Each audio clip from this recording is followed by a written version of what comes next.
Chris Cuomo here. My brothers and sisters, welcome to NewsNation. This is where right and left come to be reasonable. And I do believe that the reasonable man or woman, or whatever you call yourself, has to look at the state of play around us and say, you know, social media has got some good habits and some bad habits, but it really has revealed that we are going down a road that's not just angry, it's not just indecent, it's not just decorum, it's extremism, okay? And we're looking at Iran right now and whether or not we should bomb, okay? I've given you my stance on it. I don't see that the case has been made, that this is something that has to happen, that there's an imminency.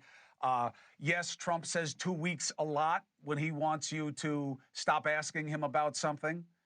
You've seen the clips online. In about 2 weeks with Russia, 2 weeks with tariffs, 2 weeks with that, 2 weeks with... I'm okay with it here. Yes, I think it's a device that the president uses because he knows there's no way we're still talking about this in 2 weeks. No way. We do not have the focus. We do not have the national attention span. We will be on to something else. I know, it's crazy, but watch and see. So I get it, and yet I don't see the waiting as weakness here. But what we are not understanding is that this regime happened as a result of an erosion of a culture that was as vibrant and diverse and ideologically active as our own, okay? Yeah, Persia didn't have the ethnic diversity that we have in this country, or religious diversity, but in terms of ideas and ideology, it did. And the regime didn't turn the old minds, they turned the young ones. And I was reminded of that today with this Max Miller guy in Ohio, the lawmaker. I want you to play so this lawmaker in Ohio got ran off the road by somebody today who was waving a Palestinian flag in his Jewish face. But the way he describes it and the way he handles it shows me the problem we have with extremism, which I believe is the #1 problem we face in this country for national security, but also the solution. Watch. Let's make something abundantly clear to anyone who needs to see this, which apparently is a lot of people. If you have an issue with a legislator, your city councilman, your mayor, anyone like that, the appropriate thing to do is to reach out to them for a phone call to set up a meeting at one of our district offices. What is not okay is to assault anyone, whether you're a member of Congress or anybody else within our district, while you are driving to work. Ohio 7, this morning, as I was driving to work, some unhinged, deranged man decided to lay on his horn and run me off the road when he couldn't get my attention to show me a Palestinian flag. Not to mention death to Israel, death to me, that he wanted to kill me and my family. Thank God my daughter was not in my vehicle or anybody else at the time. We know exactly who you are. I have gone about my day. I have carried on my meetings, and we will not hide. Now, first, that can be, depending on the facts and circumstances, attempted murder.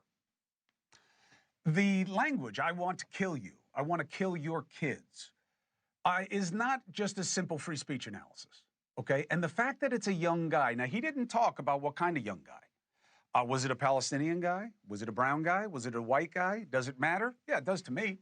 Why? Because you have different levels of entitled outrage, depending on that. If it's a Palestinian, maybe it's understandable that they're that passionate.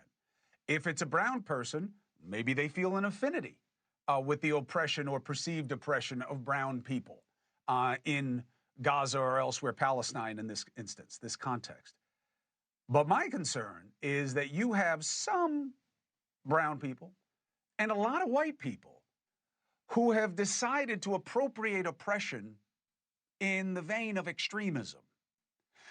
And there's no way that this happening to a member of Congress should not be all over the place, and it isn't. Why? Because, one, we can't focus on two things at once. Two, it's something we're used to, and it's not like he killed him, right? Think about it. That's part of the analysis. How scary is that? The third is, in my opinion, the other two I think I could win an argument on. The third one, this is just an opinion. He's a Jew. I'm telling you, there's something about light-skinned Jews that they just default into the majority, even though they're clearly being targeted. People clearly hate them. I thought that Jews had graduated to whiteness the way I have. Last generation, my father was never called a white guy. He was described as a swarthy ethnic, mob ties, this and that. He was all Italian, even though he was born here. Me, I'm a white guy. I accept it.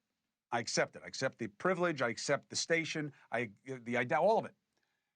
But not for Jews. Not the guys I grew up with who look just like me. Just like me. They are not white. They are Jews. And when things are done to them, it's okay when it wouldn't be okay for anybody else in this country. I'm sorry. I'm not sorry. I don't apologize for that at all. I'm sorry if you're offended. But that's the truth. They are not getting the protection they deserve. What do you mean? Wilk, we're letting Israel? That's something separate. I'm talking about what's happening here. And extremism is taking root in our country. What that guy did to that lawmaker today is the same kind of thing that we saw the regime making happen with young people who were the first to chant death to America. Not the mullahs. The first to chant it were the students in Tehran who had had their minds melted by the magic of religious fanaticism. It's the kids, and that's what we're seeing here on campus. That's what we're seeing on streets. That's what we're seeing in populist movements. Young people who aren't just arguing points, some middle-aged and more, but overweighted younger. They're not arguing points. What's happening even within MAGA right now about whether we should be abroad or at home, it's not about ideological differences, really. They're threatening each other like they were going to have a bar fight. Thank you for watching. Subscribe below and download our NewsNation app right now on your phone, and you will get fact-based, unbiased news for all Americans.